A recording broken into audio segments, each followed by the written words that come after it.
Hey guys, welcome to Did You Get That on Film? On this podcast, we deep dive into horror movies, and so it is full of explicit content as well as spoilers. Please be advised. Now, let's get to the show.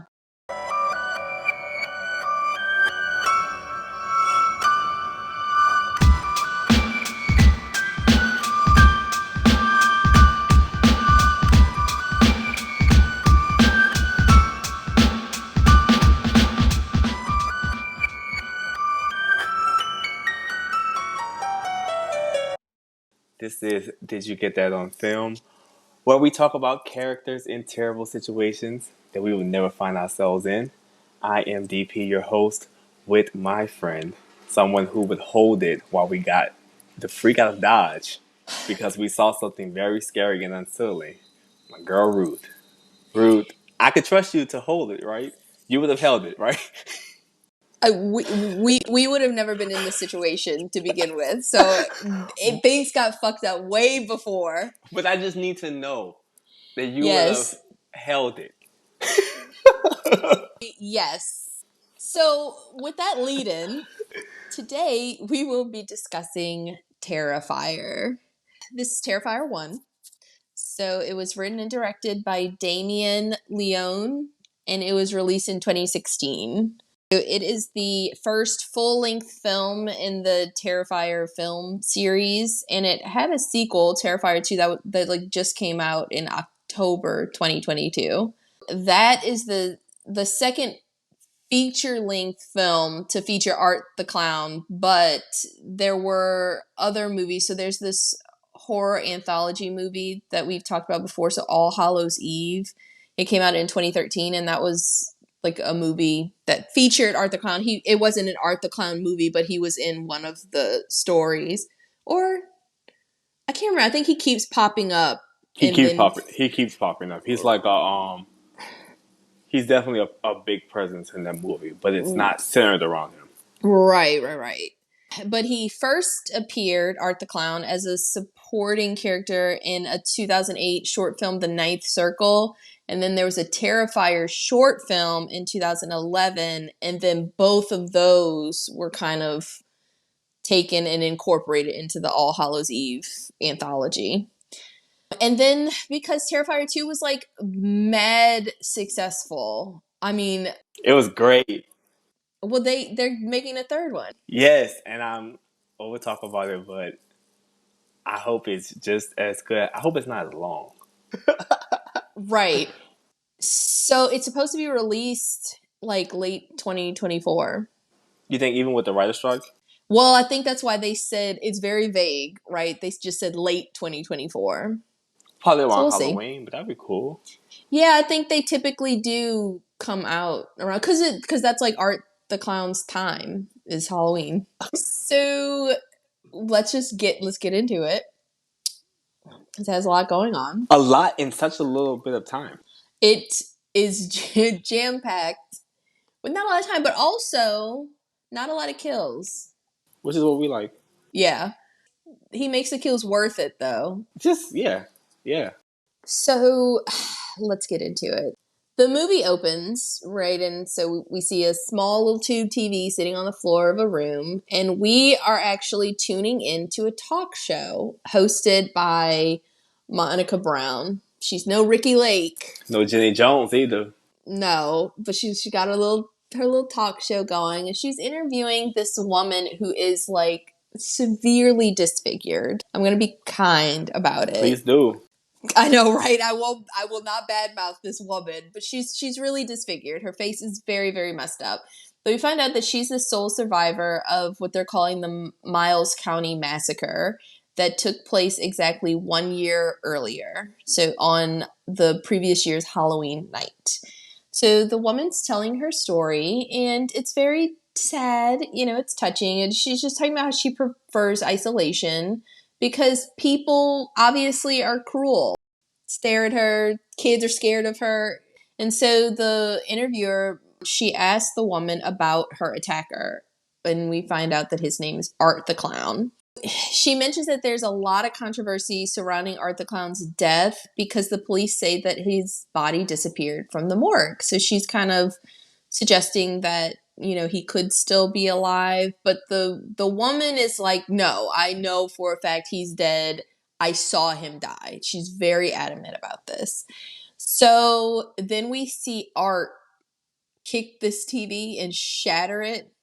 And then we start to get the like opening credits rolling, right? So he's starting to don his signature black and white clown costume with his black and white face paint and his little hat that is giving very much Men on Film, where they're like, hated it from Living It made Color. me just go like, damn, they will put a hat in a scary movie. I thought the same I was fucking like, thing. I was like, we're gonna have to for every movie we do. I swear to you, somebody is gonna have a fucked up hat. We have to. It has to be an Instagram post every single time. We need to point out the fucking hat. Okay. I guess I just never noticed because I wasn't paying attention. But is it off the damn that bitch small? It's super tiny. It's just super silly, super small hat. But don't call it silly to him. He'll kill you. As the credits are rolling, Art is starting to fill up this trash bag with just a fucking bunch of blades. It's just a lot of blades, a lot of really gruesome weapons because this is like, it's Halloween and this is his job. So he needs all of his equipment. But what brand is that? Is that hefty? Stop, because I was like, he carries this shit through the whole movie, not a rip in it. I was just like, damn, I know that's not Stowe brand. I know. No, it's not the Equate trash bag. It's not even Kirkland. It's like this is on straight up quality hefty. Yes, made in the USA ass trash bag. So then we cut back to Monica Brown, and this is after the interview. So she's in her dressing room and she's talking on the phone to her significant other, and she kind of says some fucked up shit about the disfigured woman. Now, it's not just because of the disfigured woman's appearance, because that is alarming, but also the disfigured woman was kind of like doing some real weird shit. Do you remember? She was like, did you watch the interview? I thought she was going to attack me. And they show like a little clip of her, and she's like, I guess she's having like a panic attack or something, but she's kind of freaking out. And so Monica Brown is kind of scared of her. And I was like, you know, shame on her for judging her by her appearance. But I was like, I don't know. I feel like I kind of would have been afraid of her too. She was doing a lot. She's clearly going through a lot. So Monica is putting a lot on it. She's saying that she felt like she was going to gag at one point because of the way that she looks. And that's really fucked up. But I don't think that necessarily warranted what ends up happening to her. The disfigured woman has been just like hiding in Monica's dressing room this entire time. And so she ends up attacking Monica, and she tears her face up, like gouges her eyes, her lips are gone, like really, really fucks her face up. And then she just starts laughing. That was like the cold opening. Do you think he was trying to like show her like this is why she died? Because she was mean? Because I just feel like if we on the phone talking, we talking. Right. I feel like you can't judge me for the things that I say in my dressing room after the fact. Like, it's not like I said them to you. I wasn't mean to you. I didn't think that was fair. And then I'm like, well, she probably wanted to attack her the whole time because why the fuck were you in there in the first place? Right? Why were you hiding in her dressing room like a freak? I don't know. No, you do know. I feel like she was being an asshole. You know, potato face or not, you wrong. Potato face. And look, we gonna tell y'all on this podcast, if you wrong, you wrong. And I'm sorry that you have a fucked up face, but that was really crazy. Her reaction was really crazy. That was the like cold opening. So now we're in the movie proper, and we cut to two friends, Tara and Dawn, and they are leaving a Halloween party, and they're both fucked up. And I was getting like such nostalgia. I love being fucked up after parties on Halloween. Loved with a D. She loved. Used to. Because nowadays, I mean, like at least for the past like 5 years, I'm in the bed by 6 on Halloween, but it definitely brought back some memories. So we met when the first time we hung out was a Halloween. Right. It was a Halloween night. I remember it very, very fondly. You were I was Teen Wolf. I was Teen Wolf, but I was Slash as well. So I was like a teen wolf from the 80s. So I had like big like Motley Crue hair. that, That wig. That wig served you until its dying day. that wig and Art's trash bag, they have a stronger duo. I That's a know. strong I'll duo wait. right there. That was such a fun night. So Tara and Dawn end up arguing over like who is the least fucked up, who can drive them home. And Tara ultimately wins the argument. She's like, okay, I'm gonna be the one that drives us home. Because Dawn was like, I'll do it. I'll drive drunk. I don't give a fuck. And normally I don't support drunk driving. It's awful. But in this case, they probably would have been better off. Tara acknowledges that she does need to sober up a little bit before she can actually drive them home. So she suggests that they go get pizza. But Art the Clown stumbles upon them as they're having this exchange. And he sees them and he's like, oh fuck yeah. I'm like into these gals. Which is really unfortunate for them. So Tara notices Art watching them, and Dawn is the most like, I just hate this obnoxious level of fucked up because she thinks it's a good idea to yell at him, to fuck with him. Art, who is obviously a serial killer, right? Like, look at this guy. I thought that Dawn's behavior was inappropriate from here on out. I couldn't relate to Dawn at all. So, do you, and I wrote this down. So, first things first, where are they? Because it's very desolate. Like, It's super desolate. I was like, why is it like this? So, that was kind of weird too. So, that was the first thing. Okay, but wait, let me counter that. So this is what I'm thinking. Imagine they left the party. A bunch of people might still be at that party, but they've had to walk all the way down this side street where they could find parking, and that's why they're like in the middle of nowhere. Okay, okay. I'll let her have that. But this is what I break thing. I know that she was drunk, but wouldn't that have sobered you up real quick if you would have saw him? Absolutely.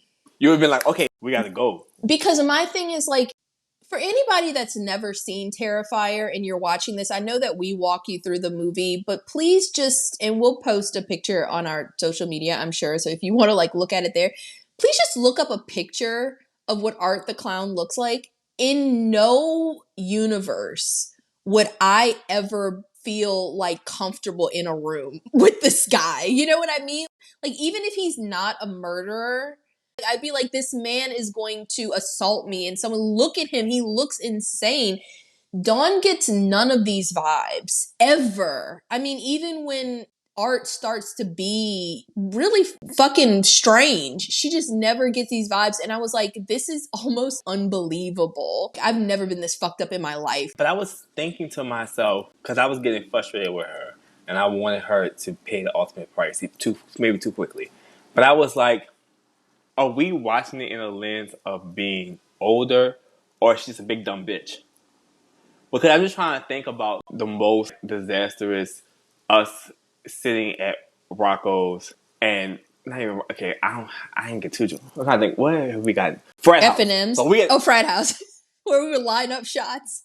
Yeah, by F&M's you sober enough. So we at the frat house, and I'm just thinking how crazy it gets. Is she behaving like a normal 19, 20-year-old, or are we just like, we're older now, so we're like, you're being idiot? Oh, am I being too harsh on her, or is she just a big dumb bitch? I think there's a middle ground. Okay. At a certain point, from this where Art is just like seeing them argue at the car and she's yelling at him, where she's like, oh, my friend thinks you're really cute, you know, like all that kind of stuff. I could see someone that we knew doing something like that. Okay, I'll give you that. But as we progress and we start to call out some more of her behavior, I don't think this is very unrealistic behavior, in my opinion. My notes do change, but I felt like, it's always good to have good dialogue. This is like, I just think that she is being a big dumb bitch at a certain point, and we also are looking at it through the lens of like 30 somethings and not like teen 20s. But she's doing a lot. So anyway, like Dawn is just being so fucking loud and extra, and Tara is like, "Shut the fuck up!" It's too much, and I'm on Tara's side in this. I agree. So Art goes away. They're like, "Oof, good." They go to the pizza parlor, and Tara is sitting at the table, and I thought this was so funny. She's doing like the most relatable thing that you could possibly do after a party on Halloween, is she's reviewing the pictures that from that night that she's gonna like post to social media. And I just thought about us making those big Facebook albums after we went out. We was like, okay, we need a title. And this is before, because we're old, but then like stuff just happened so quick. In the 10-year span we got out of college, technology fucking Jetsons. Because nowadays people are posting to social media, like they're out and they're gonna post to like Instagram, they're gonna like record some for TikTok right now. We went out, we took all the pictures, and they good, bad, we didn't care, we just took them, right?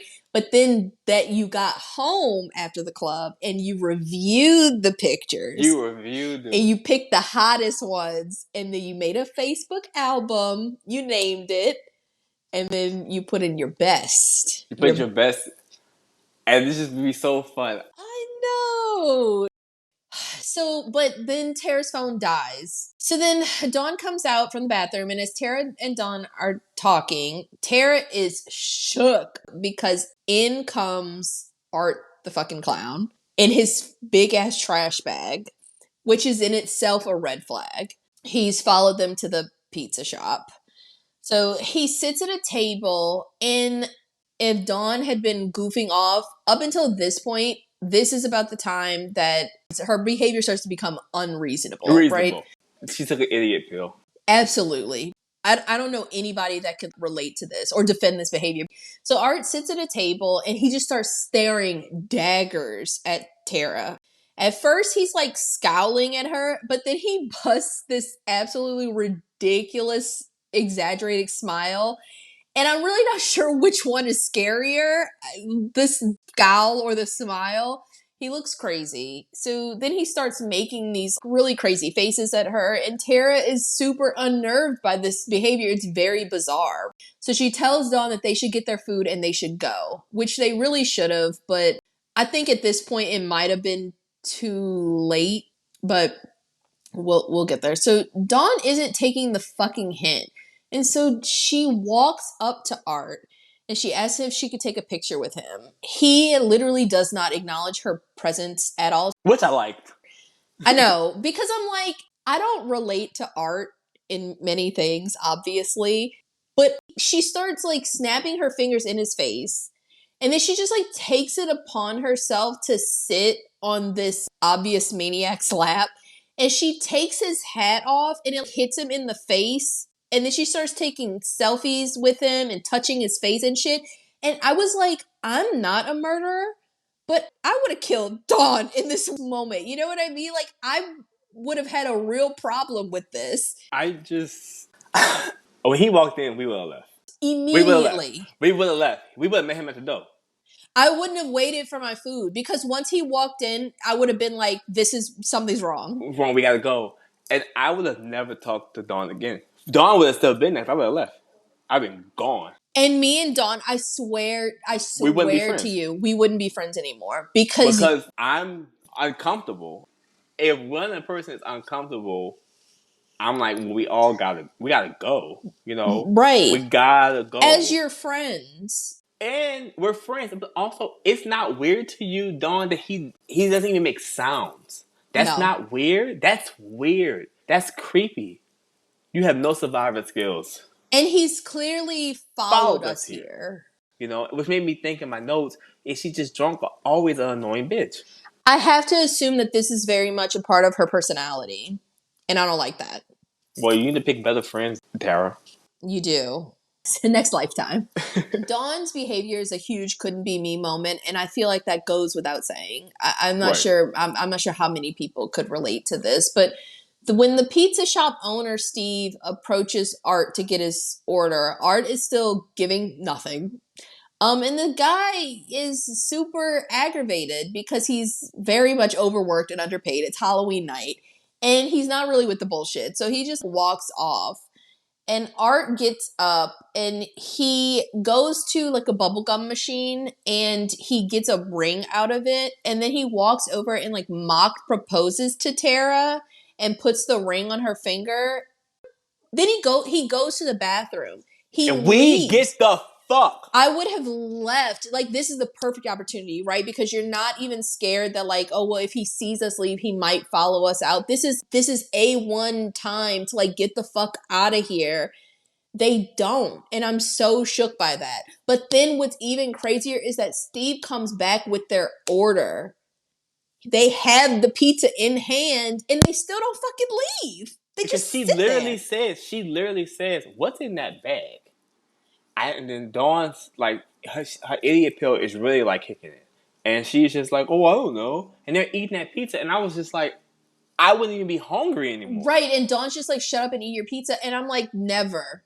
This is insane. Because what reason do you have to not get up and leave right now? Right? Well, the Steve has noticed all these things going on. And I'm like, Steve is a fucking stranger. And he's even getting some weird vibes from Art. Right. 100%. And so he asks them, like, are you okay? And Dawn says, don't worry, he's harmless. You don't know him. You don't know him. How the fuck would you know that? There's nothing about his behavior up until this point that is giving harmless. You know nothing about him. Even if he wasn't a serial killer, he looks like A sexual predator. right, at the very least, a rapist. Like, is he following you?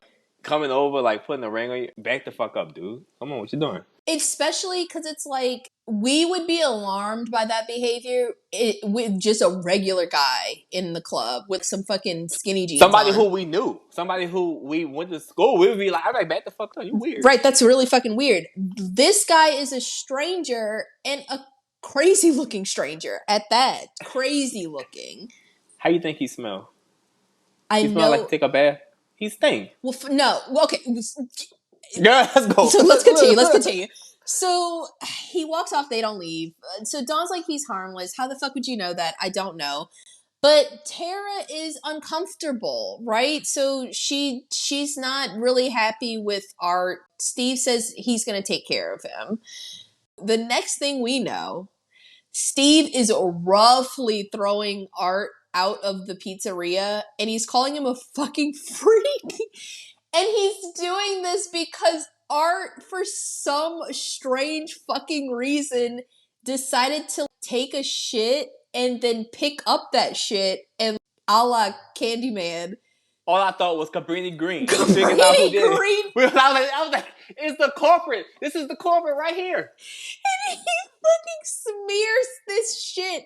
And he writes his name and everything. He was in the bathroom cutting up. And he wears white gloves, y'all.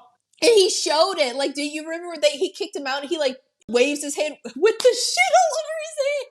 I said, that's too damn nasty. Now, that's too damn nasty. That is nasty. And at no point does he wash his hands. So think about that. Take the fucking gloves off. He never takes the gloves off. Just think about that. Too much. With that being said, I know that he smells bad. Because if he did that he just did that unprompted. That means he probably does all kinds of crazy shit and doesn't wash his hands. I know he doesn't brush his teeth. Look at them. Disgusting. So he like grabs his bag and throws it out. Bag still doesn't rip. It's being manhandled. Must be 2 bags. Must be double bags. It had to be double bag because it wasn't even like, when a bag is stretched too far, it starts to get thin. You can start light. You can see it. Yeah. It must have been double bagged. He knows what he's doing. So, and I was like, I know that Steve has to be pissed because imagine it's Halloween night. It's already like 1:00 in the morning and now there's shit all over the walls. But not nearly as pissed as Ramon, his employee, who he makes clean it up. And when you see that stuff, it's like, that's like Hormel chili. It's an extensive amount of shit. I put in my notes and underline extensive. It's not just a thin line. No. It's insane. And Art thinks this is fucking hilarious. And so one thing to note about Art is he makes no sound ever for no reason, but he laughs a lot, mime laughs, and he's laughing hard. He is tickled pink by this shit. Yeah, it's like Michael and Art are 1-1, but like where Michael has no expression, Art has all the expression. All the expression. I mean, you any emotion that you can think of, Art is really selling it, but never making a sound. And that's what makes it, for me personally, more like a black comedy. Like it's so just like ridiculous. It's scary, but it's still just like when you look at Art, he's making the face like my bag, bitch, my bag. I know. Hey, where my stuff? It does sort of teeter along those lines of like black comedy because sometimes some of the stuff that he does, like some of the expressions that he makes, are so out of pocket, and it's like all you could do is Laugh at laugh this crazy dude from afar. from afar. Yeah, from the comfort of my home with the doors locked. This shit is funny. So the girls leave the pizzeria after Art is thrown out, and they get to Dawn's car and they discover that what they're describing it as like, it looks like one of her tires exploded, but the tire is definitely slashed, right, by Art. He probably did it as soon as they walked away to start walking to the pizzeria. He probably slashed her tire and then he started walking to the pizzeria, which is why I am never an advocate for drunk driving. But in this very specific instance, I think drunk driving would have saved them, right? I wouldn't have been drunk anymore. I would have sobered up. You're right. You're absolutely right. I mean, there's flashing lights behind you, and then there's a serial killer behind you. Right. But like, I would have been so sober. I would have been like, okay, we gotta go. Exactly. This dude is obviously a killer. Or at least somebody who's gonna do you some level some of harm. He might rob you. Right. Look at this fucking bag he's carrying. What's in there? Give me the loot. Exactly. But he would do it with like finger guns because he doesn't talk. So he would just have to like mime it. So because they're stranded, because Dawn doesn't have a spare, she's already using the spare. It's the one that's fucking slashed. Tara calls her sister Vicky, who has a midterm tomorrow. A fucking asshole professor. Right. Think Fuck about him. that. You don't have no friends. You don't get no bitches. And you make everybody else to be unhappy because you know so goddamn well we could take this test on a second. Right. You get the syllabus that bitch on him first. And like, well, just you need to plan accordingly. And you're like, fuck you, dude. Fuck you. Right. But you got no bitches and you're not tenure. Exactly. With your bitch ass. So Vicky does agree to come pick them up because they are stranded. And her roommate about to get plowed. And she is. And we all know that can be very awkward. So while they're waiting, they're sitting in Dawn's car, and Tara is thinking, because Tara's the only person that has her thinking cap on at this point, but she is like, what if Art, the clown, she doesn't know his name, but she's like, what if this fucking guy is the reason that your tires got slashed? And Dawn is just so oblivious. I don't get it. At this point, as soon as I walked up to my car and I saw the tire like that, I would have been like, we're in trouble. We need to get out of here. Because the tire is like there's a reason that Tara said that it looks like it exploded. It's not just that you like rolled over a nail. Which she says. It's like, but it would just be flat. Like you're too silly. You're too silly for my taste. I don't like that. It's too silly for my taste, yes. So she is just like absolutely convinced that Art is harmless, and it's really, really pissing me off. But whatever. So meanwhile, at the shitty pizzeria, Art, of course, comes back. And he's gonna kill these two pizza employees. So this is setting up our first on-screen kill. So Steve, the owner who threw him out, Steve is actually killed off-screen. But when Ramon, his employee, is done mopping up all this shit, which, how horrible is that? Why you didn't kill me before? Before I mopped up the shit. That's so fucking disrespectful. Like, he had to clean that entire bathroom and then get killed. But he finishes mopping up the shit. He comes out of the bathroom to find Steve's head is like jack-o'-lantern. Very Halloween 2018. It's giving Halloween 2018, but this one came out first. Because I was going to say... So wait, just so we clear, you to reset the timeline and you stealing from other movies too? Fuck you, man. Keep going. I didn't want to say, but it definitely happened in this one But first. me and John Carpenter fight. Yeah. We have some words for John Carpenter. But tune into that episode. so Steve was decapitated and his head is hollowed out. And he has like a smile carved on his face. His eyes are gouged out. Like, I mean, it's really giving jack-o'-lantern. And Art put a candle, I guess, inside his head. But he didn't make any noise? That's what I'm saying. Art must have snuck up behind Steve. And broke his neck? Or like slit his throat or something. Right. And he just didn't have time to scream. Because Ramon has been scrubbing shit for the past like 30 minutes. And you hear nothing. And so we know Art doesn't make any sound. But I definitely would have thought there would have been a struggle. No, I think Art just like got the jump on him. So Ramon sees this and he is shook, which I would be too, because that shit is crazy. So he's like taking in the scene, and Art pops up with a meat cleaver and starts like waving at him. And not waving the meat cleaver. He's like literally waving at him like, hey, bitch. Hey, remember me? The guy from earlier with the shit? So Ramon tries to run away. The door is locked and the pizzeria is getting a phone call. So I guess he's like, the next best thing I could do is like answer the phone and I guess ask somebody to come help me. But he goes to answer the phone and Art chops off like 4 of his fingers. Straight up. No hesitation. It's just very Evil Dead looked like. Special effects remind me of Evil Dead. So the director is really big into practical effects. And so he really wanted to showcase that. I think they do a really good job with the practical effects in this movie, especially considering it was like a pretty like shoestring budget too. I think they did a really good job. Oh yeah, they was definitely selling fish plates to finish up some of these scenes. Absolutely. So then Art stabs Ramon in the face with a knife, and then he just like keeps stabbing him in the face and the neck and the eyes. And when he's done, Ramon's face is like mincemeat. It's really barely there anymore. So they're dead, and we cut back to Tara and Dawn, and sigh, Tara has to pee. This is when I was like, everybody's about to get exactly what they deserve. Right, because we were really rooting for Tara, but for some reason, Tara, she's really averse to the very normal, just like peeing on the street, like in between some parked cars. Like, look at the situation that you're in. Just, if you have to pee that fucking bad, if you absolutely cannot fucking hold it, just pee behind the car. There's no fucking body around here. But even if there was a bunch of people around there, I mean, we'll just finish and then I'll say what I have to say.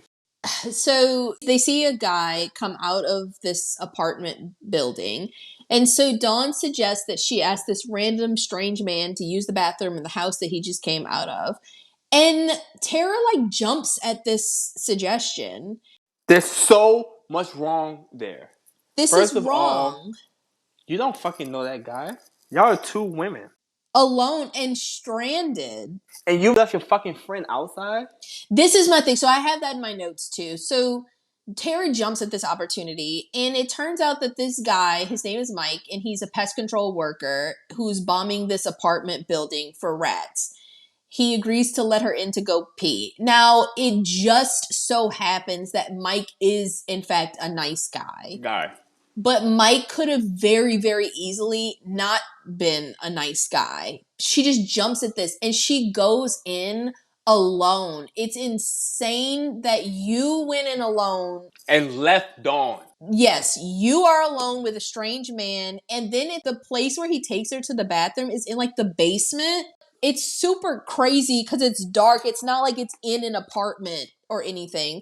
You're alone with this strange man in a basement, and you left Dawn alone. Outside, by herself. Outside, in the car, on this really desolate street, when you know that there is a guy. Like, I think Tara even says, Art knows where Dawn's car is. He saw them at it. He knows exactly where the car is. That's what made her think that he could have been the one that slashed a tire. You left Dawn alone in the car when this guy's already followed you to the pizza shop. He's already being very... You have to pee that fucking bad?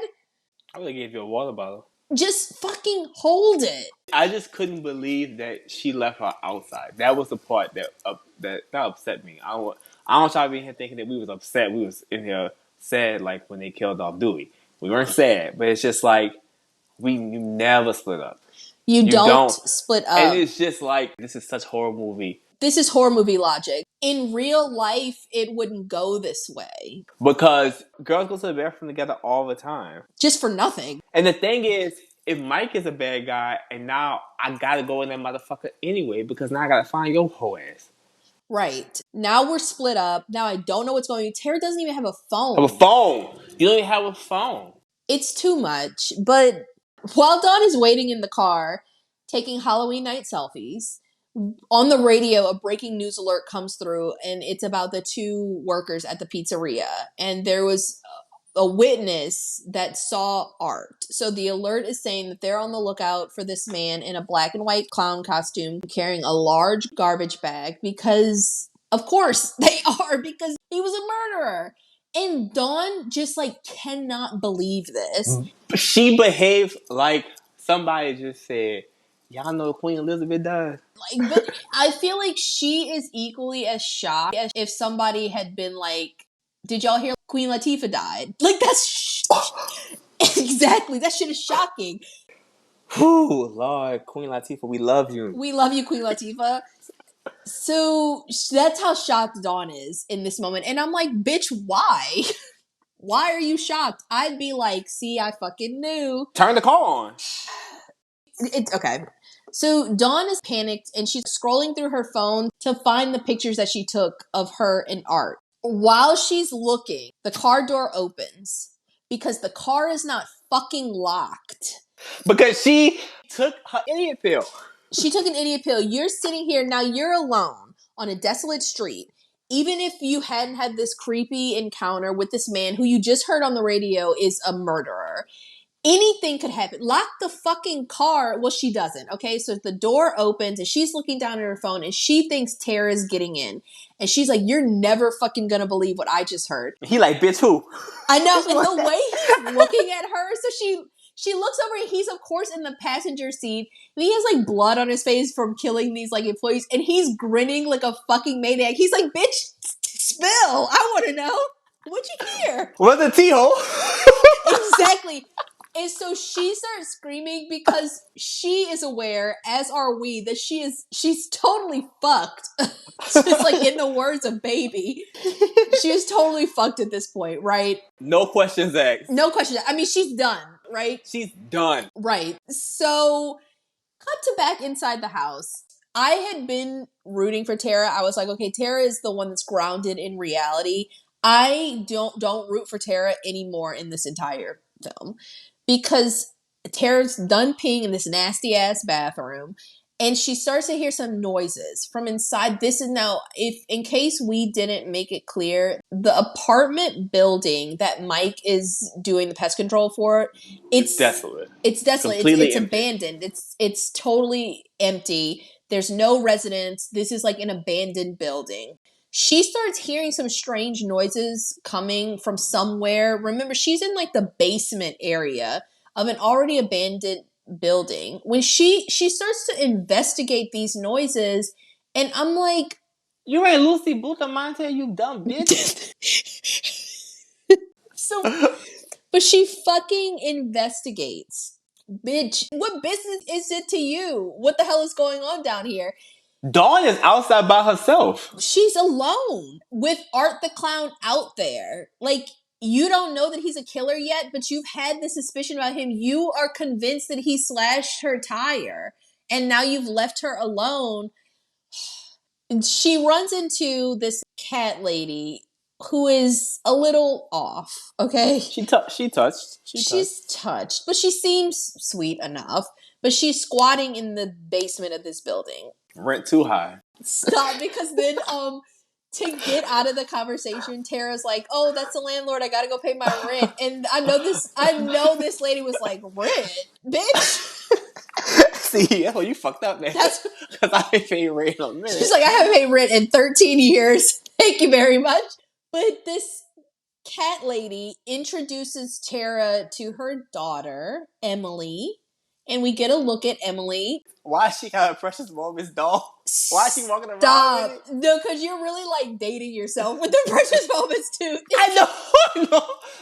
That's the bad. I was like, she got like a Precious Moments doll. She has a little Precious Moments doll. It's not even like a Precious Moments doll. This doll is like, it's so generic. It's such a like 1950s pale white baby doll. Like it's just, it's It so... looked like, oh, you know what it really looked like? Not Precious Moments. It looked like Valentine. You remember that movie? That fat cherub face, yes, that's exactly what this baby doll looks like. So she had the Valentine's Day mask doll, so maybe that's a tribute. Maybe that's a tribute Maybe. to I don't maybe. know. It could be. It does have that fatty little cherub face, but it's so obviously a doll. But the lady, she's touched and she just wants some company, okay? But Tara is really like, this shit is mad weird, and she's trying to make a quick exit. And as she's running out of the building, she runs into Art, who is now inside the apartment building with a scalpel in his hand. It's not a jump scare, but it's actually kind of scary It's how they scary. sit. Because she's walking and then she just stops and the scene just stops on her face. And so And you it's don't know just, what she sees is for there a even second. sound? There isn't. No, I don't think there's sound. There was sound. And you're just like, what's going on? And it's like, oh man, this is not going to be good. And then she turns and she sees Art and you just like, oh man. And you're like, fuck, because the look on his face, he's still like bloody from earlier. He still has shit on his hands. Like he just looks crazy. And he has this scalpel in his hand now. And he just like stares at her for a minute. And then he just gives her this really big, insane smile. And I'm like, man, Tara is in trouble, right? She's fucked. Now, what's going to happen in between her going to the bathroom and her seeing Art the Clown? Somewhere, I think it's the deleted scene, she took an idiot pill. Right, yes. So they cut that part out, but it did happen. So just know that she's taking the idiot pill. So please don't be confused when you're like, why is she making all these decisions? That's why. She took an idiot pill. Right. So he starts to chase her, obviously. And so Tara hides behind a car. But like, not really. She's not doing a good job of hiding. Art can clearly see her. He's letting us know that he can see her. He's actually kind of like perplexed. Like he's like, should I be looking directly at her or? It's super goofy because I think even he thought that she would have done a better job hiding, but she doesn't. She's just like literally standing. She's standing next to a car with her face in the window, and she's like, "Please don't see me." And he's like, "Is this a joke? I don't know what to do." It made me think of Gail's scene in Scream 2. It made me think of that, except for Gail would actually be moving. Tara could have taken a lot of notes from the Gale Ghostface chase scene, which was a phenomenal chase scene. I can't wait until we do that one. But everything that Gale did right, Tara does insanely wrong. With confidence, too. Yes, she's so emboldened by this stupidity. It's almost too much to bear. So Art sneaks up behind her. And he just starts giving it to her calf. He is stabbing her in the calf with his scalpel. He is fucking her lower leg up. It's super goofy, right? The way he starts stabbing her. I don't mean to laugh, but it's like, why did he do that? What Tara does wrong a lot in this is you never let them out your sight. There was times where I was like, if you can't see Art, it's a problem. And there were times where like, and that's what we were talking about like with Gail and Scream 2. It's like, if you can see him, that's good because you know exactly where that motherfucker at. Right. So you need to move to where you can still watch him, but you are not where you were. And she didn't do that. And I was like, you're tripping. And that's when he fucks her. He fucks that calf up. I was like, God damn, I know that shit hurt. I know. His scalpels are like super sharp, and he's like repeatedly just digging into her calf. But this is my thing. She's looking under the car and everything. She didn't try hard enough because once you saw that he wasn't right there, I would immediately look behind me, right? Like you've left your back exposed way too long. You know that he isn't right there. Like he was just there. He's not there now. And you never moved. You never You moved. never moved. Check your surroundings. And I was like, we saw that he saw you. Did you not see that he saw you? He was laughing. Didn't it look like he started laughed? laughing. Yeah, he started laughing because he was like, bitch, I can see you. This is silly. And then, y'all not gonna believe this, but then he puts his fingers in her eyes with them shitty ass gloves. I know she got pink eye. He puts his fingers, think about it. Think about nasty. How thick that shit was. The shit is still visible. He didn't even put it in a puddle. Rinse the gloves off or nothing. I No. was like, I know her eyes burning. I know she got pink eye. Oh, it's so fucking disgusting. So he tries to like gouge her eyes out, but she is able to get Art's scalpel and she stabs him with it. And he lets out this really exaggerated silent scream. But there's a couple of moments where I'm at my most frustrated with Tara because she stabs him with the scalpel and she runs off and she is hiding from him and he's really on her tail, right? And so she has the good enough idea to take a piece of metal and she throws it so that it makes a noise in a different part of the room. And so it distracts him. He goes looking for her somewhere else. As soon as he walks away, she puts down the weapon that she's picked up. She totally lets her guard down and she starts sobbing really loud. And I'm like, this is not final girl material. Sydney Prescott would never. She dropped her weapon. Like Nancy. I mean, she fucked Freddie up. She I don't care how. 2 pieces of biscuit. A biscuit. She gave him the 2 pieces of biscuit. She was like, I don't care how hurt he is. I gotta keep hurting him because I can't make him get up. Because once he's up, he's ready. You're in danger. You know? And this is, wait, Dante, just wait because we're about to get to a part that is very relevant to what you just fucking said. So Tara gets up and she tries to run out of the building, but Art has chained and padlocked the front doors closed. She was like making all this noise. Dante, like, she starts fucking shaking these rattly ass chains. I thought my fucking head was gonna explode. Once you saw him, I was like, okay, that exit is off limits to me now. I need to find another exit. She makes so much noise. Like, it's so loud. I was furious. And then she starts running up the stairs like a fucking Clydesdale. Like, she is in no way. So you've alerted him that you're at the front door. He's like, oh, great. Now I know where she is. And now you're alerting him that you're going up the stairs because she's clonking her way up. And at this point, I can only assume that she wants Art to find her. Because, bitch, why are you being so fucking loud? Well, she ain't never had a man give her a ring and touch her face like that, bro. Wait, stop. Because when he gave her the ring, she, like, low-key kept it on for a little while. She was like, well, maybe I can change him. I can be the girl. He's strong. He carried that bag. He worked. Right. He's out here working, okay? But just think about, and I bring it up again just because it is probably one of my favorite cat and mouse scenes, but that scene with Gail, she was so smart in this scene because she's moving through these, like, the stacks. Like, what is, I don't know, it's like these soundproof. There was sound wall. It was like a recording studio. Yeah.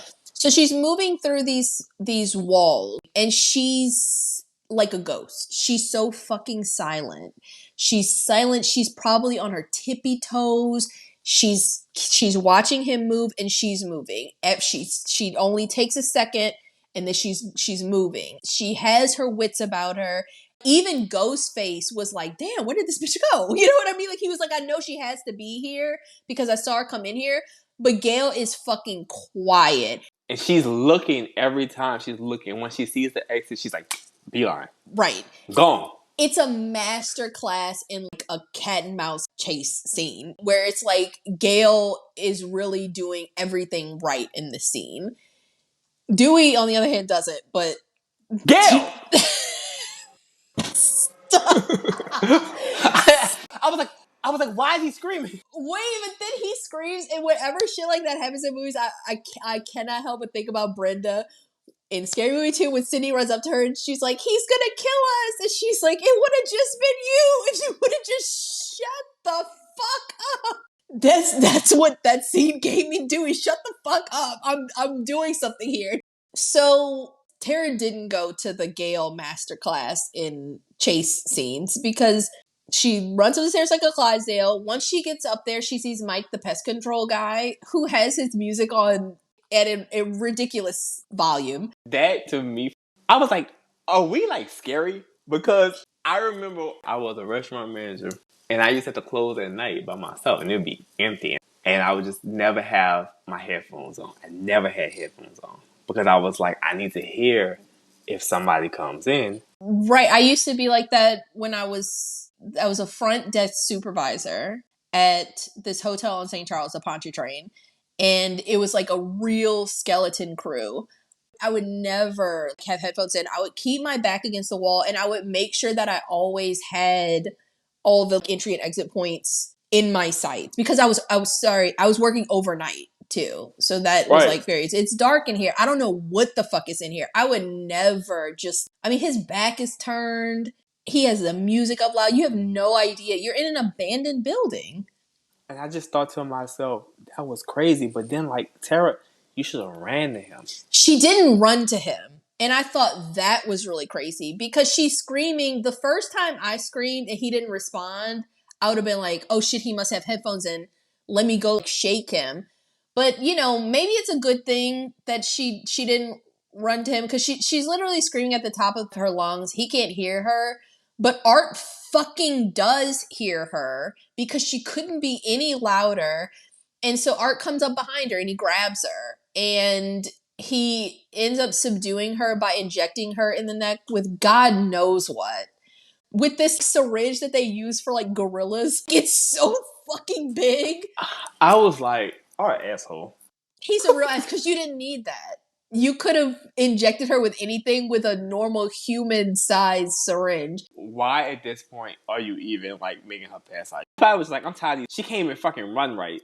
Just go to sleep, bitch. He was like, I'm ready to move on to phase 2 of this whole thing. I'm tired of this stupid-ass chase scene. So he is, like, super pleased with himself, too, after he subdues her. He tickled. He's so tickled, y'all. Pink. He is laughing. He thinks that shit is hilarious.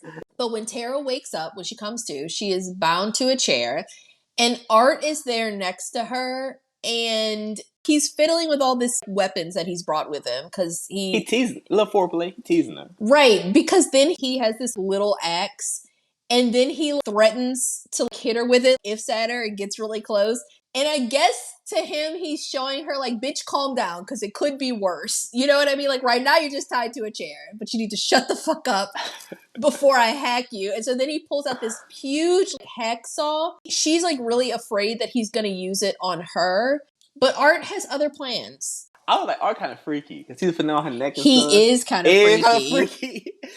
So this is setting up the second on-screen kill. If you thought it was Tara, it's not. So Art walks over, and this whole time that Tara's been freaking out, thinking Art that is going to hurt her, there's been this sheet that's hanging in the middle of the room. So he walks up to this big sheet, and he pulls it down, and hanging there in the middle of the room by her ankles, she's upside down, is Dawn. Remember Dawn? So, God forgive me, but when I saw her, I was like, I bet she doesn't think he's harmless anymore, right? He probably was thinking that too, though. Right. I feel like a lot of what he does to Dawn is because she was like fucking with him. But we know it because what he does at the end. Right. So Dawn is suspended upside down by her ankles and she's totally naked except for a pair of underwear. So then Art walks up to her and he rips those underwear off. And it's like there's no lead up to it. The movie really doesn't mentally prepare you for like what's about to happen. Oh my God, man. It's a lot. So he starts to saw Dawn in half vertically, vagina first. Like she's in a V shape already. He's just like, all right, I'm gonna make that bitch an H. Stop. Stop. She's in a V shape because like her legs are spread and he just like goes down, just vagina down all the way. He's using this hacksaw to just, I mean, like she sawed almost completely into, but he got stuck like in at the cranium part. But like you see her intestines fall out. It's an insane amount of blood. She's alive for a really long time as he's hacksawing her. And like Tara is watching this happen and she's like understandably hysterical. Art is having a time. Art is like a kid in a fucking candy store. He is like, this shit is so fun. It's really insane. But because he's distracted, like he really does get like stuck at the cranium. He's distracted doing this. Tara is able to escape her restraints and she stabs Art in the back and she runs away. And that's great. But she only stabs him one time And in all the I back. could think was, okay, you stabbed him once. You need to cut his arm off. Right, you need to You got him down. because he was on the floor. Because remember, she got him down and he's face down. Like she has him with his back to her on the ground. That's a great position for him to be in. I mean, you see that she does draw blood and it does hurt him, but she stabs him, and then whatever she stabbed him with, she also drops that and she runs away. And I'm like, Tara, Why? I was like, you have to kill him. this is a great opportunity for you to at least hurt him bad enough that it's going to take him a minute to get up and chase you. This is, again, this is not final girl material, Tara. Okay? I don't mean to judge you, but girl. I do. I couldn't believe she didn't at least get 2 good licks in. You know? Right, it was just one stab. That was infuriating. So Art, of course, comes looking for her with a big ass fucking knife. This shit's so damn stupid. He is really. I know that he had to be like, annoyed. yeah. Tired of this bitch. Because you didn't kill me, you just irritated me, right? Like He's like, maybe I did saw the wrong one. right. So, but he and you could tell, especially like where things are going, he is getting a lot more annoyed at this point. So Tara is able to get the drop on him, and she starts beating him with a 2x4. Great, Tara. This is very smart. So she's able to beat him to the ground. Okay, he is bleeding, blood's coming out of his mouth. But once he is on the ground, she stops.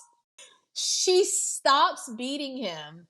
And she starts taunting feeling him. herself. Ooh, she's feeling herself. She's really feeling herself at this point. Because she's yelling at him to like, she's like, get up! You fucker, get up! And I'm like, Tara, girl, what kind of movie do you think this is? Have you lost your fucking mind? Once they're on the ground, you got them. You got them. You don't stop attacking. Sydney would never, okay? That's why Baby got up so fast. Because you never let him get a show on the ground. Once you on the ground, you over. You're totally vulnerable. You done.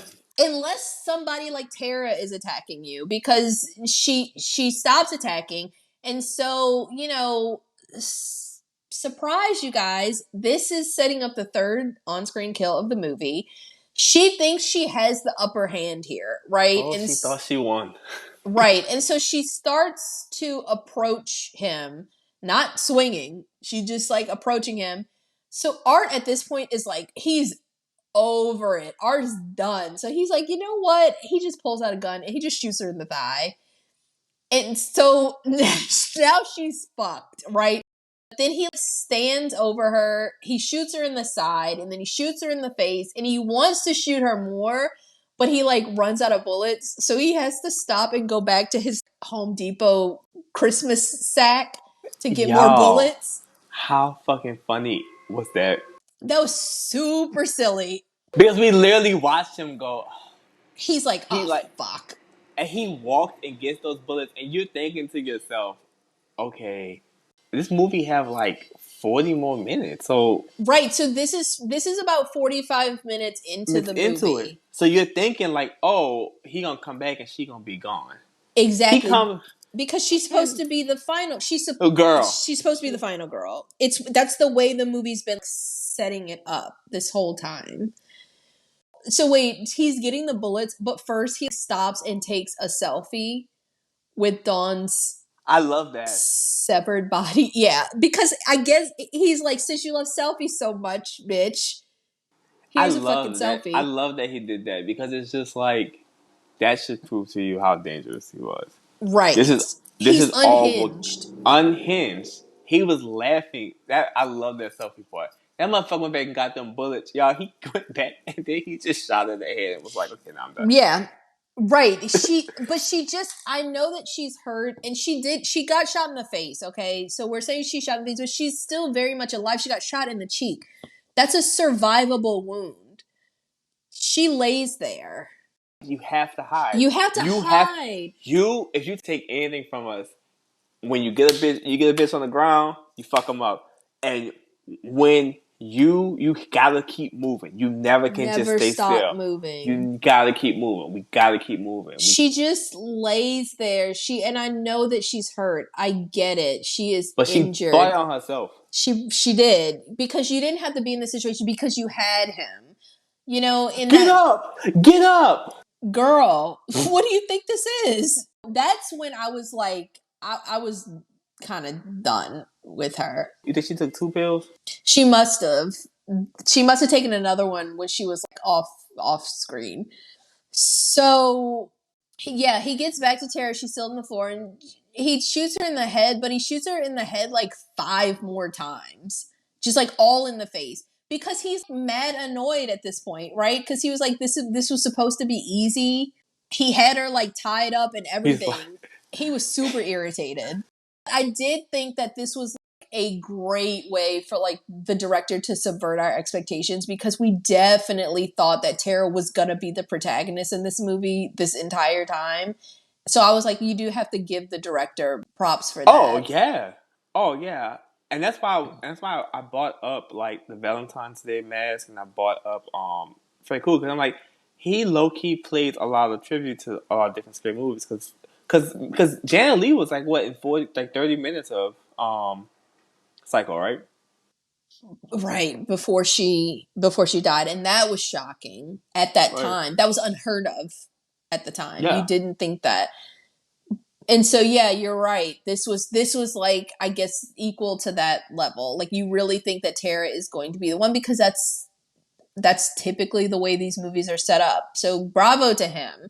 He does a really good job. A good job with that one. But like, we knew that Tara wasn't final girl material. I knew. Oh yeah. She's just messing up too fucking much. Like, you can't mess up that much and make it to the end of the movie. So while all of this is happening, Vicky, Tara's sister, has arrived to the apartment building. Remember her? To pick up Tara and Dawn. So when she gets there, she tries calling Dawn's phone, and she sends a text messages, and she's saying like, I'm outside. But Art has Dawn's phone, and he gets it. And he texts Vicky back and lures her into the building, texting her that Tara is sick, so you need to come inside. There's a lot of times that I'm like, and because I get kind of mad at Vicky a lot too. I get it. You're like, oh, well, my sister is in here.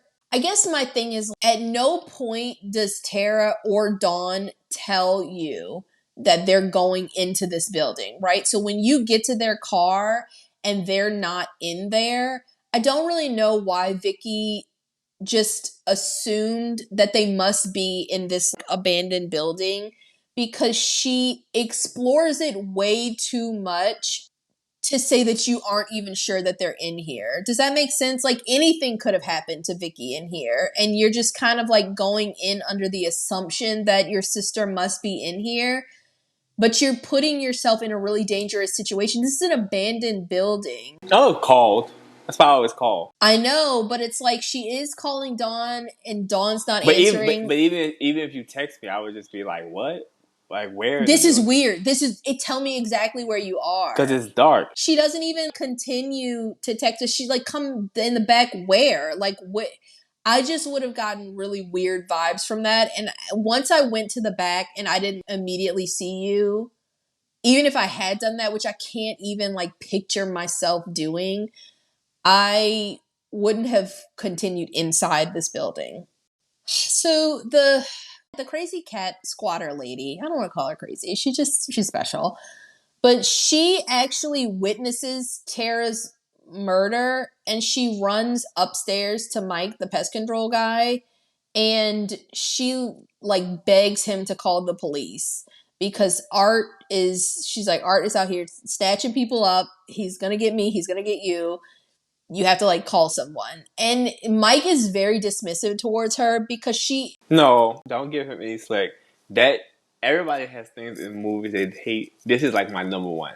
I hate when someone comes up and they're frantic, and someone says, "What are you talking about?" And I'm just like, they literally just told you exactly what they were talking about. So what do you mean? Because to me, I would just be like, okay, you run to me, you're like, there's somebody killing people downstairs.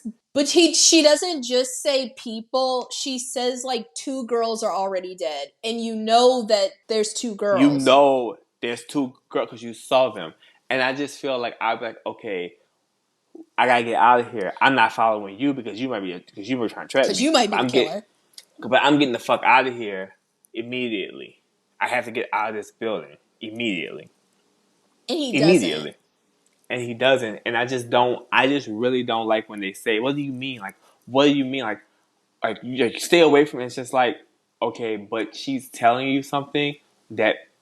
Where is the self preservation?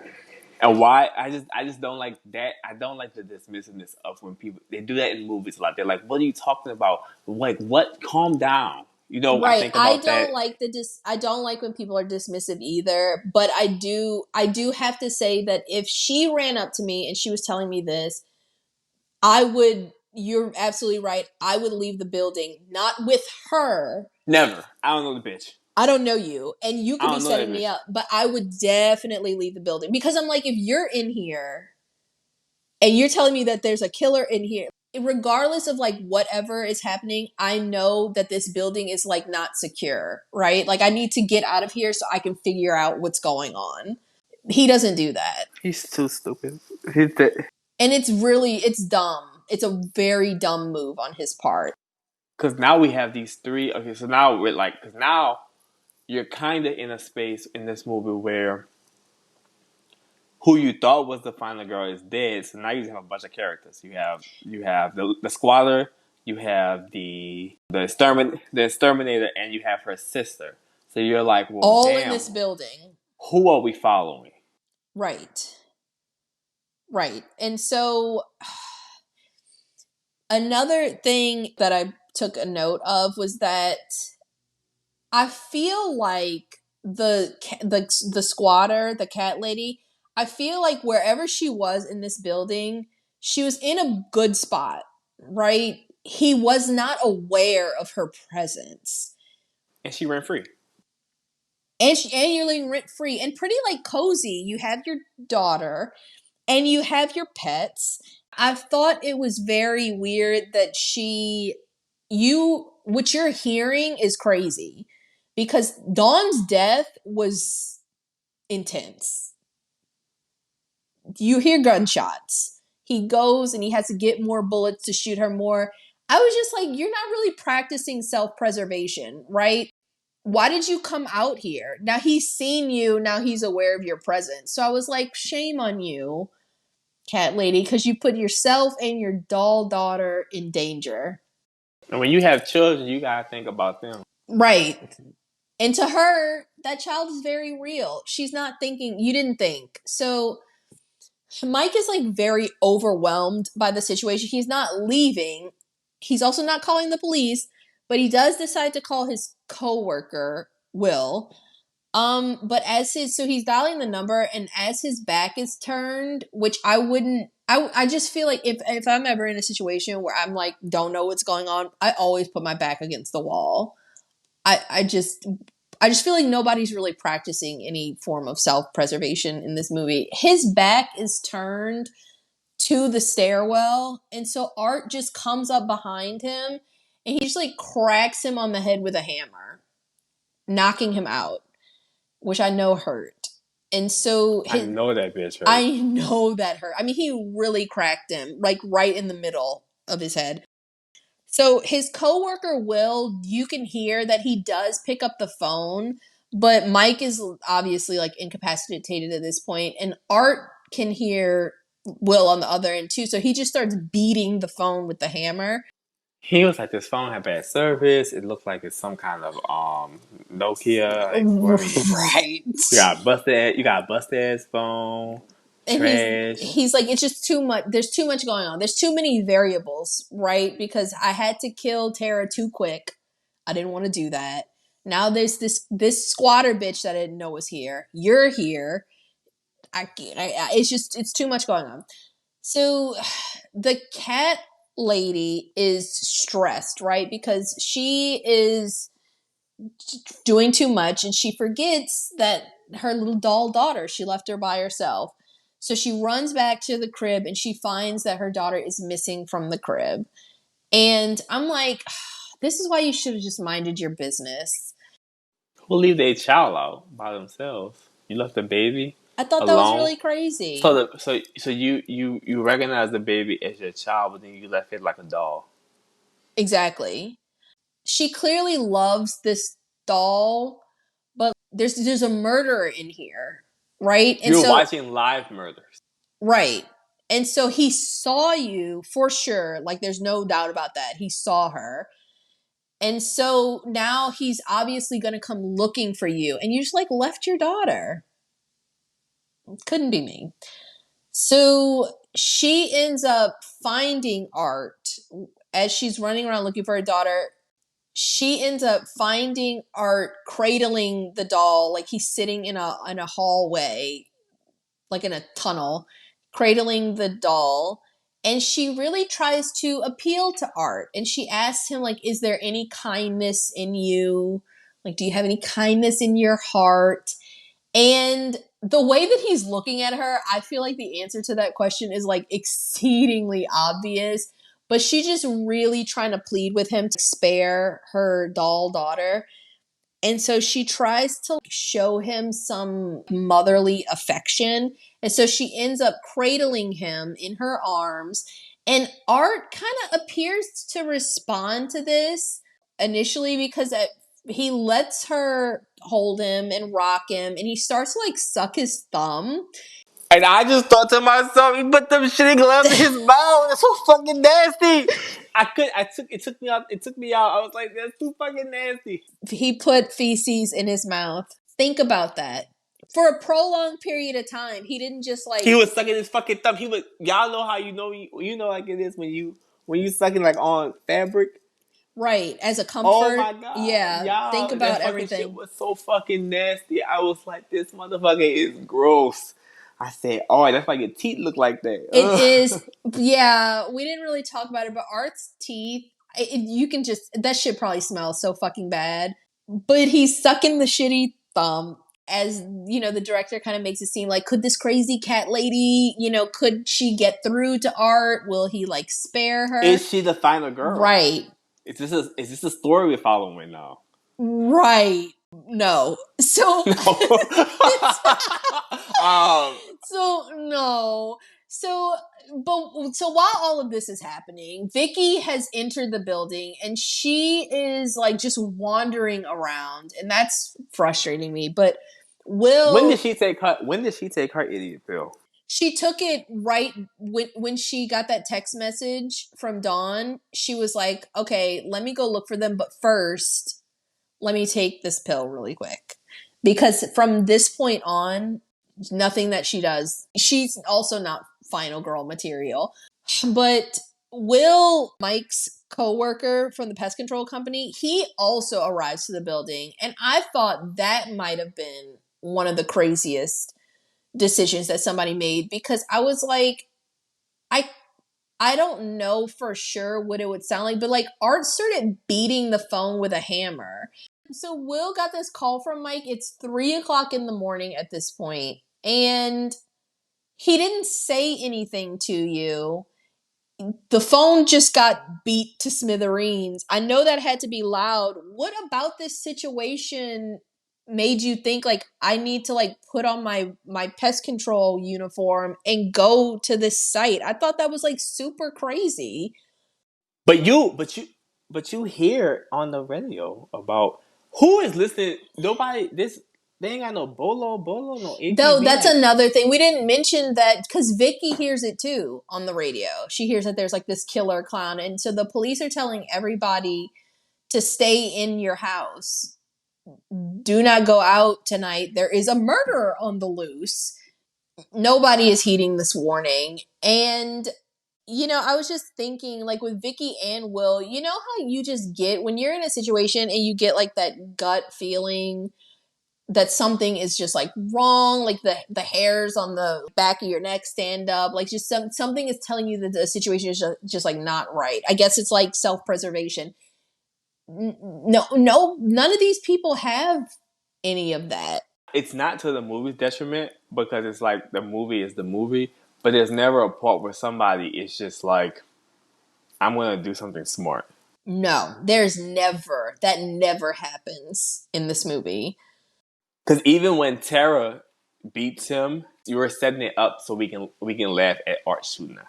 Right. Because Art is the one who does something smart. He plays possum Right. while he gets his gun. While he's reaching for his gun. Yes. So Vicky is walking all through this building and she's calling out for Dawn and Tara and she's getting no response to them. And at this point, you think that she would be saying like something is not right here. Unfortunately, it isn't until Vicky comes across Dawn's severed corpse that she just realizes something is wrong. She starts running away from that scene and she hears a scream come from an even lower part of this basement. That's fucking dark. There's zero light down here. And so I was like, I guess I can understand this. I don't have siblings, but she thinks it's her sister screaming. So she decides to try to go down into this very dark part of the basement to try to find her. So she sees a woman lying face down on the floor, kind of struggling. And it's a woman with long brown hair and she's naked, she's bleeding. And so Vicky rushes to help her. And then from like her side, she hears a woman pleading for help. And so she looks over and we look over and we see that it's the cat lady and she is scalpless and like boobless. Her breasts have been completely cut off. Like from the collarbone down to under her breast is just fucking red. She was filleted. She was filleted. The whole chest area. So she is like eventually going to die from these wounds. I didn't count it as an on-screen kill because we didn't see it happen, but this is what she looks like. So as Vicky is taking in that scene, because I know that shit must have been wild. That was crazy, even for Crazy. me. Art pops up in this fucking 20-inch wavy wig that he is fashioned. Wait, I said, did he fluff it? I was like, because even her hair didn't look that good when it was on her. It's like he took some time to like put rollers in it, like he did a little roller set. He pops up and the shit is laid. Like he has it on. Like it doesn't look crazy. It looks so fucking natural. It's insane. First I was like, you know what he looks like? I said, he looks like Marilyn Manson. But know who he really looks like? He looks like Jigsaw. He does look like Jigsaw because his face is all painted and white, stuff. and he has that wig. Y'all think we are being silly. But he comes up and he like shakes his head like, what's up? Stop. He is giving very much 90s herbal essence commercials. Like the way that he fucking fluffs this 20-inch bust down. Like he is like, he knows he looks good. Bust down. Stop. He was like, I am eating this shit up. So he has on the scalp But he also has fashioned like a chest plate with Cat Lady's boobs. So this is the part where I was like, damn, Art is on some other shit now. Because I'm on some other shit now. this went off the rails so fucking fast. Because Vicky runs away, right? Which naturally you would. But Art... But this motherfucker, he starts strutting. He's like, I'm really feeling it. He starts doing like a, would you fuck me? Because I I fuck me.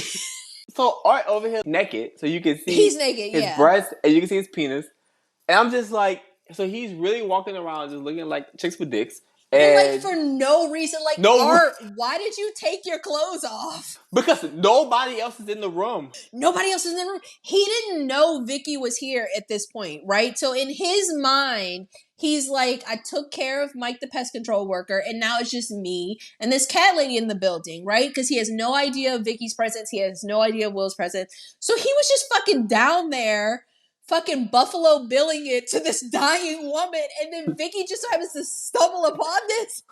And so he's like, well, shit, I might as well put on a fucking show. I mean, he is strutting down there. It's almost like, you know, when you see, like, is it It too? She's in her apartment, and then old lady like runs behind like real creepy. They do that shit in The Exorcist too. It's they like do that. A naked person, and it's creepy.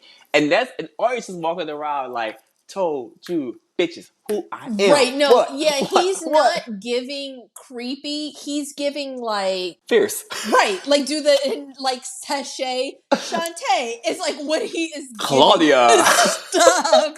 Nikki. He is very much giving like Naomi Campbell 1990, like I'm about to kill him in this Versace, but he is fucking wearing these boobs and this 20-inch with a loose wave. Strutting. It comes out of nowhere, and he's having such a good time too. It's just such a weird scene, but it's so fun. It's fun. It really is fun. So Vicky ends up hiding in this like storage locker, and Art obviously knows she's in there. Art looks over and he can like see her eye through the peephole, and he is like giddy. It's okay. So he tries to like get to her, so he's trying to open the storage locker, but I guess she's like holding it closed. But he backs off when he hears Will, who is like causing a fucking racket outside, okay? He can't get into the fucking building, and he doesn't take that as a fucking hint to just leave. At this point, we know there's an APB out, so why didn't you just call in? Why is it so important? But that's the thing. I don't think he had to be there. Will didn't have to be here because remember when Mike calls him, he's sleeping. And he's like, oh, Mike, what's up? You know? And so he just like assumes that Mike needs him there. Mike could have been calling you to tell you, hey, there's a fucking homicidal maniac. And the worst part was, now he made Art had to go change his clothes, and he was I like, know. Stop. He had to fucking take his wig off, take the boobs off, put the fucking clouds. I know he was super irritated. So just as Will is about to leave because he can't get in touch with Mike, he remembers that there like must be a key under the mat at the door. How dangerous is that? I thought that was really crazy. But he enters, and so he's fucked. Right? So this is, of course, setting up. This is our fourth on-screen kill. So once Will enters the building, he sees some bloody, like clown-sized footprints on the floor, and he ends up following them like a fucking dickhole. I would have been out because you have a way out now. You're right by the door. Just fucking leave. Like, you've already been calling Mike. He's not answering. Did you not hear the APB? I would have been like, damn. There's blood. There's literal blood on the... I would have been like, something is wrong here. Get the fuck out. But he doesn't. And he ends up finding the cat lady's bloodied doll daughter on the floor, and he picks it up. I mean, it's like, it's covered in blood, and he still doesn't leave. So you can't really be surprised. Art pops up behind him, and he like stabs him in the top of the head, and then he decapitates him, just saws through his neck, and then rips his head right off. And then because he's pissed that he had to like take off his wig and boob set, he like kicks his head across the room. Because like once you take it off, he's like, dang, it took me a while to get it back on I together. know, Or... he's like, and now I'm not really feeling sexy anymore. He's just like, he's pissed. I don't want to fuck me. I know. So he's like, oh, well, one can dream.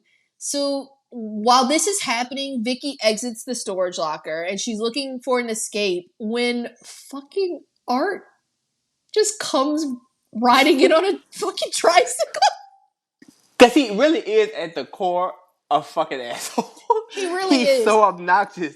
This motherfucker is so obnoxious. I said, why Why did he come in on that fucking tricycle? Where you had that at? I know that when he kicked Will's head, it made a noise. I think Will's head might have hit the tricycle. And he was like, oh shit, is that a tricycle? And I think he like ran to me. He was like, I gotta ride it. I got to. At this point, Art is just acting a plumb fool. Like, you just. Because he's just like, I'm killing people almost too easy. I'm like. He's like, I might as well have fun while I'm doing it. Because if you have fun while you're working, does it really work? Right. And Art knows this. So he disappears, but when he reappears, he's pulling a sheet of plastic over Vicky's face and he's like trying to suffocate her. And smartly, thank goodness, it took her a while, but she is able to break through the plastic, just open it. And she ends up stabbing Art in the foot with this big spike that she found on the ground, and she runs away. And Art is so pissed off, he just like gives her the finger. And so as she's running away, she ends up stumbling on her sister Tara's body, and Tara's like sitting in a chair, and she's wrapped in Christmas lights with a circus sign like sitting on her lap.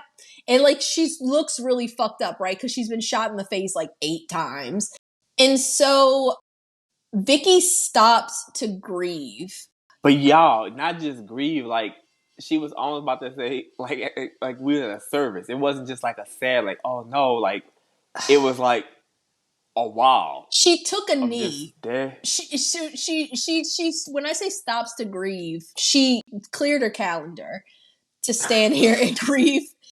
It is a mistake. And so Art catches up to her and attacks her with this like makeshift cat o' nine tails that he made. Oh my God. It's like these scalpels and surgical scissors. And he's like wailing on her with this thing. And it's, oh my gosh, it is like really fucking her up. Each hit is really digging into her, like arms, her back, her legs. Like she's getting fucked up. And he's so tickled. He's having such a good time. Like, talk about taking joy in your work, you know? But Pest Control Mike, surprise, surprise, he's not dead. He comes and he tries to save Vicky, so he actually knocks Art out. And this is another opportunity where you're like, okay, decompress. If you got hit with a hammer and it didn't kill you, what behooves you to think that this motherfucker is hit with one? But he knows that because remember, so they run out. He hits him, he knocks him out, and they run out. And Mike does call the police. But even on the phone with the police, Mike says, I knocked him out. If this guy wakes up, we're dead.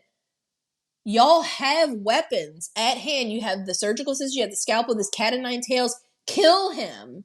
He's on the ground. Like, I get it, like maybe not everybody feels like they can just kill someone. At this point, you're very, very aware that if he wakes up, you are dead. It is now like your life or his. You hit him and then you leave. And I thought that was so crazy. 2 people in this situation, and neither one of you decided, wait, let's kill him. So it was a mistake. Y'all about to be cooked, bitches. Literally. So this is the 5th on-screen kill. So they get to some doors because they're trying to escape, right? But they're chained and padlocked because Art is thorough. So just then, Art appears and he knocks Mike down. And Mike didn't go to the baby school of getting up once you get knocked down. She gets up so fast. I love that. She got up so fucking fast. So Art starts to stomp on his face and head like repeatedly. And he ends up crushing Mike's head with his clown shoe and killing him. I mean, like he turns his head into like meat sauce. I just started laughing. I was like, all I could think was, they don't have no survivors in this movie. This motherfucker is really just killing all of them. Right. I mean, and up until this point, he really hasn't taken a lot of licks, right? He's killing them kind of with ease. Yeah, if he wasn't so dramatic, it would actually have been quicker. But this motherfucker is Right. This motherfucker is dramatic. Right, but he's like riding tricycles and stuff. That's so Shane. It's taking a while. Right. So after he like crushes Mike's head, he is in fucking stitches. Do you remember? He's like choking, laughing silently, of course. But he thought this shit was hilarious. Y'all, he is like falling over. You ever seen a Tickle Me Elmo? Right. But he's just like, he patting his knee. He like, I can't take it no more. He doubled over. He's like, this is the funniest shit that I've ever experienced in my life. And so he's like having a giggle fit. And so Vicky, who employs some fucking sense, she is able to break the padlock. And she's about to get out, but Art grabs her from behind. But luckily, she's smart, and she stabs him in the eye, and she is able to escape outside. And I thought that this was weird. Tell me if you think this is weird. She's outside. She's escaped the building. She then runs back into the building, like in another part of the building.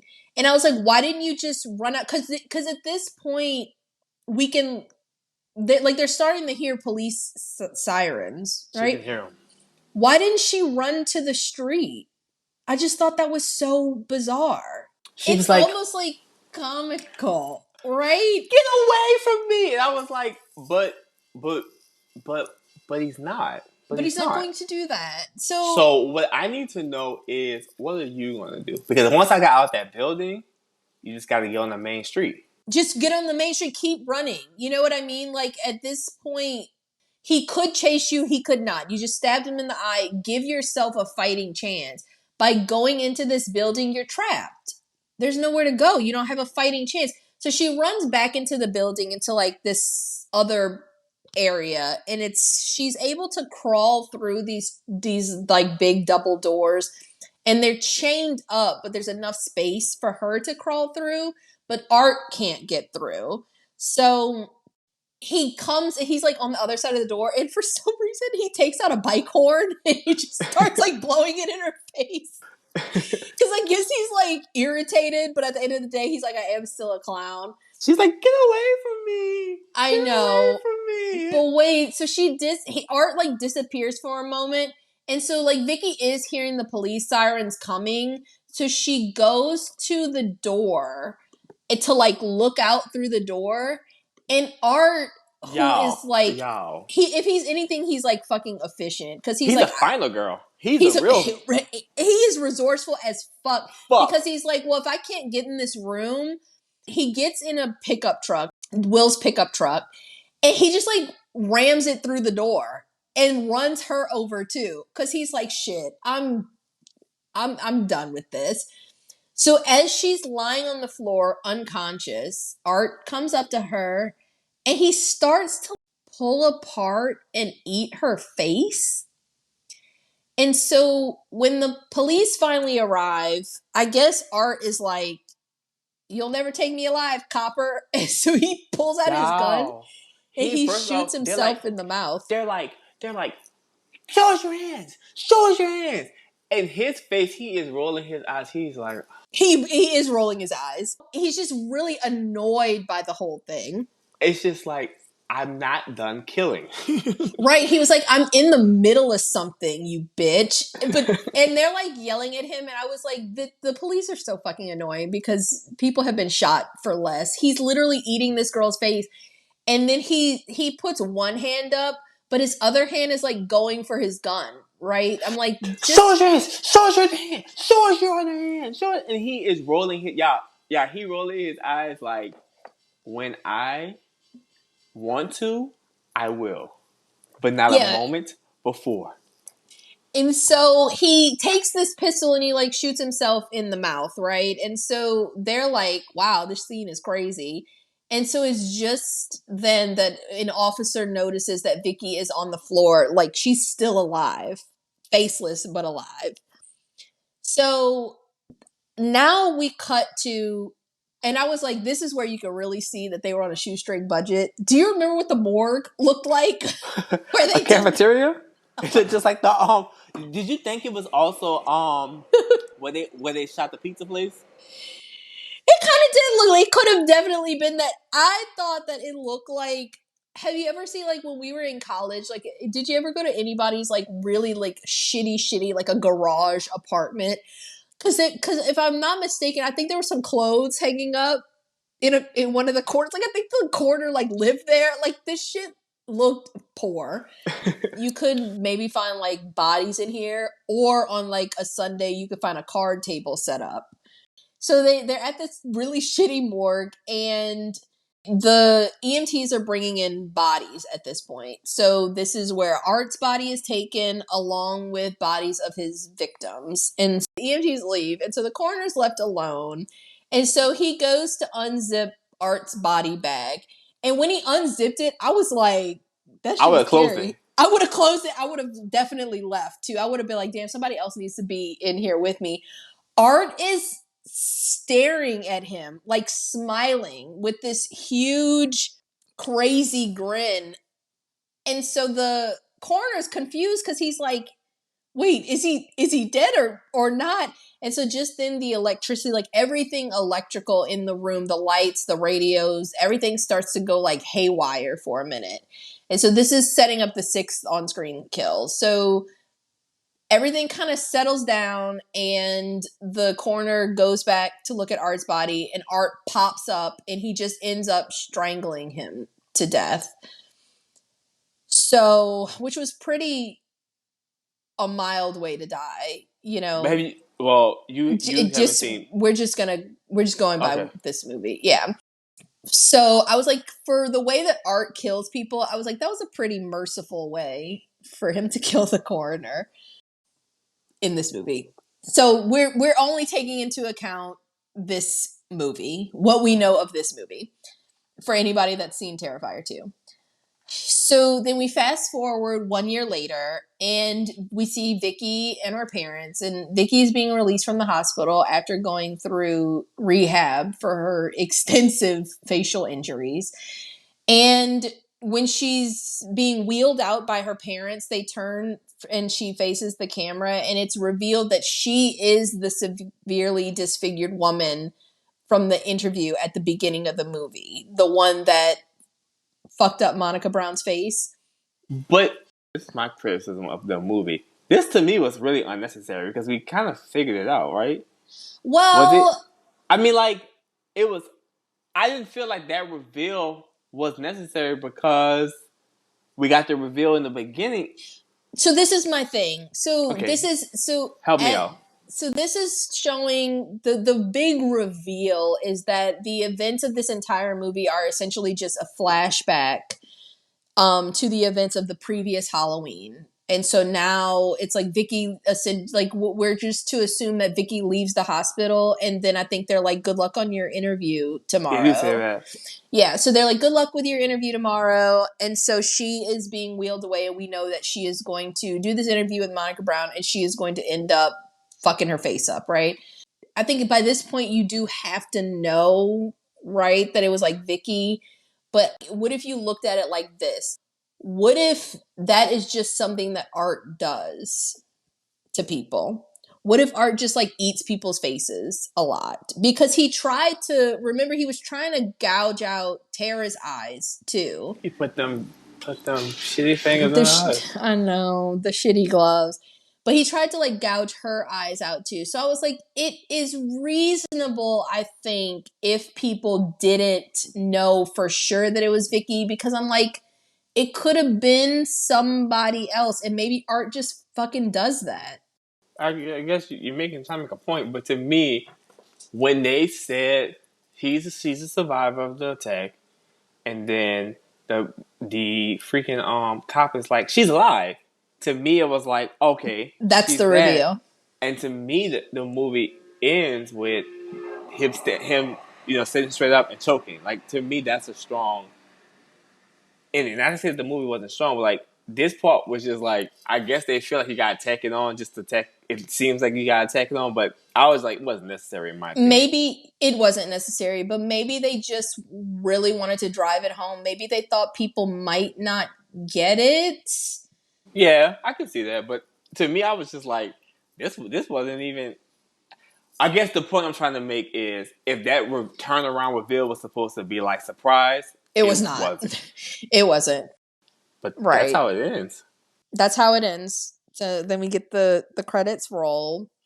And so total kill count in this film. So we are not taking into account anything that is revealed in the sequel. Okay, so it's 6 on-screen kills and 10 total, and we're including Monica, who's killed by Vicky in the beginning. Yeah, she's fucked up. We're gonna say that she's killed by Vicky in the beginning, and then we're also technically including Art in that count because he technically dies when he shoots himself.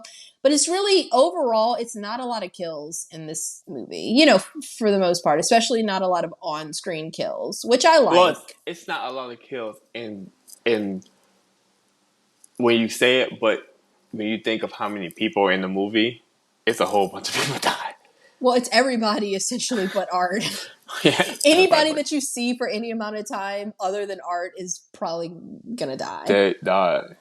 So just a couple of fun little facts, because there wasn't like a ton that I found on the movie, but in the beginning, when Dawn is sitting in the car before she hears the APB about Art being killing the pizzeria guys, there's this advertisement. Did you hear this? For the Craven Halloween store, and it's actually That's what they go to in the second one.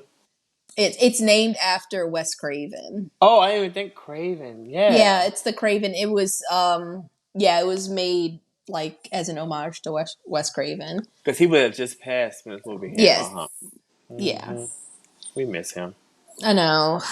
He was a real one for sure. He was.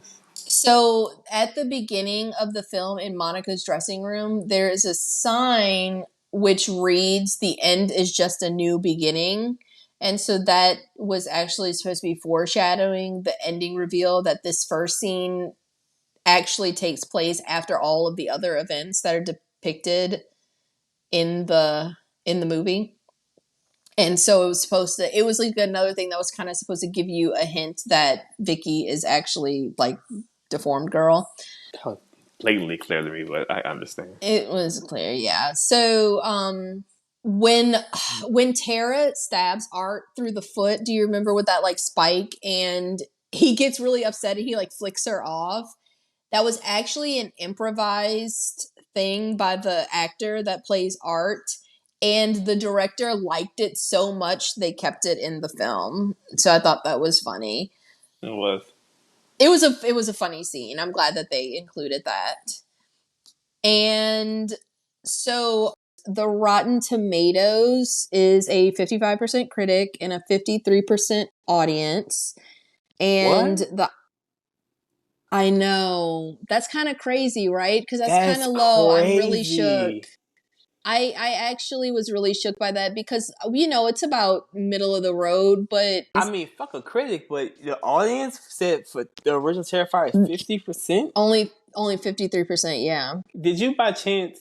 Let me look it up. I need to see what people are saying. So then in the IMDb is a 5.6 out of 10 with 46,000 reviews. I don't understand that. I was about to say I have to assume that maybe it's like the gore thing, but people love the Saw shit. Low budget, terrible acting, strange filter, and insanely good killer with mannerisms different from others in saturated slasher horror. Terrifier delivers a shallow and weak plot with terrible acting. However, art is extremely memorable and different, which makes it watchable for the most assiduous fans of type of horror. 2 stars.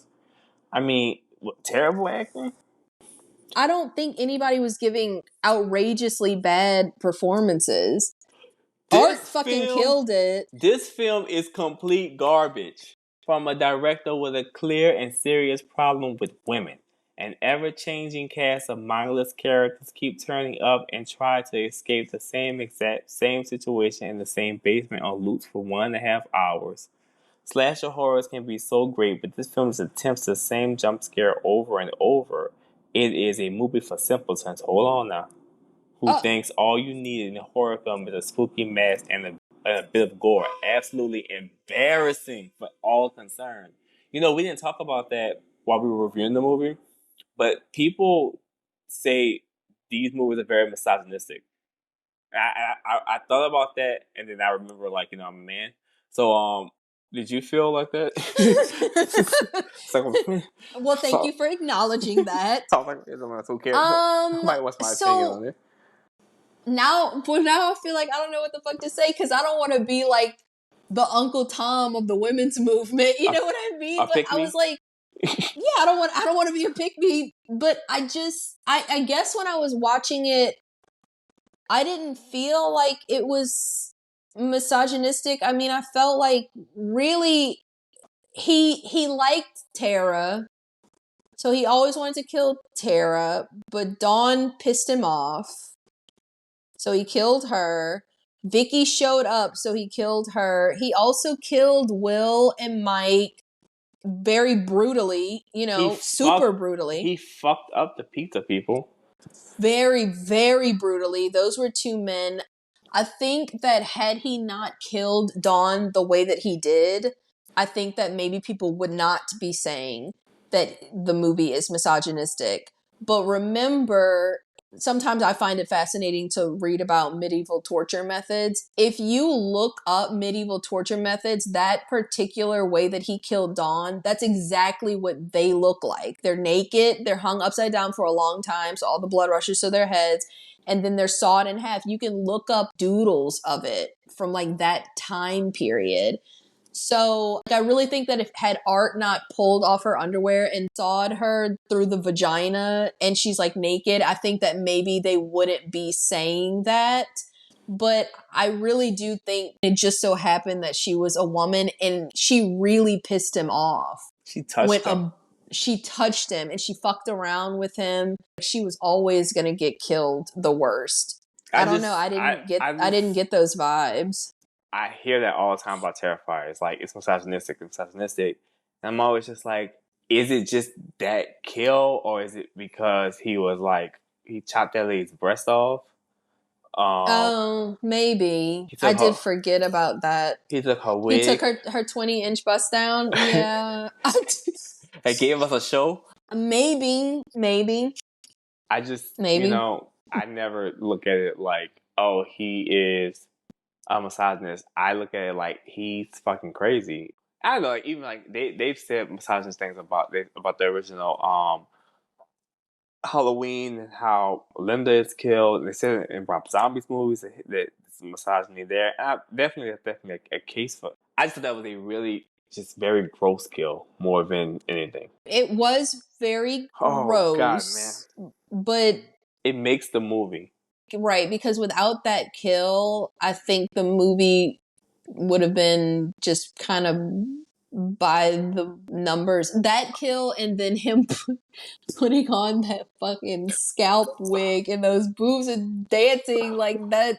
I was like, why is he in the background like a video vixen?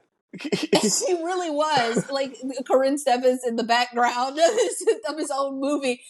But I guess it's like, and you just said it, you're not going in looking for it. And so you're not finding it. And I really don't want to offend anybody by saying this, but I do try not to go into things looking to be offended. And I think that a lot of people do these days. I think people want to be offended. They search for it. I think that if you go looking for something, chances are you might be able to find it. Definitely. I just, I more so don't think it's contingent to like these days. I think people are always offended. People have always been this way.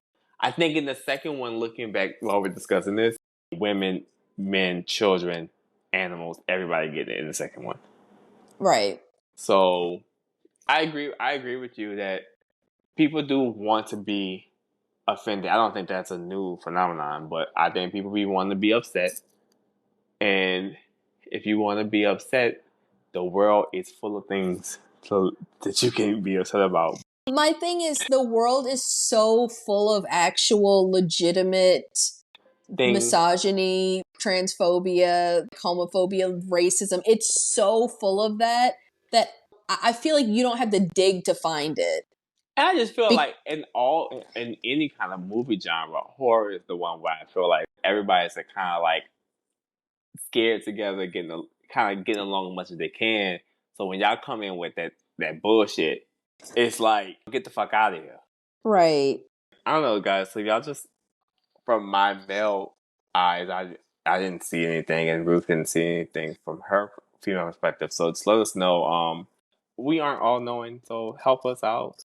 As always, follow us on Instagram, Facebook, YouTube. Did you get that on film? So please just follow and like and subscribe. And please don't eat us alive in the comments. Because I really don't want to have to get down there. I know. So we're looking for healthy conversations. Like we are allowed to have a conversation. Just let us know. But thank you. Thank you. Bye.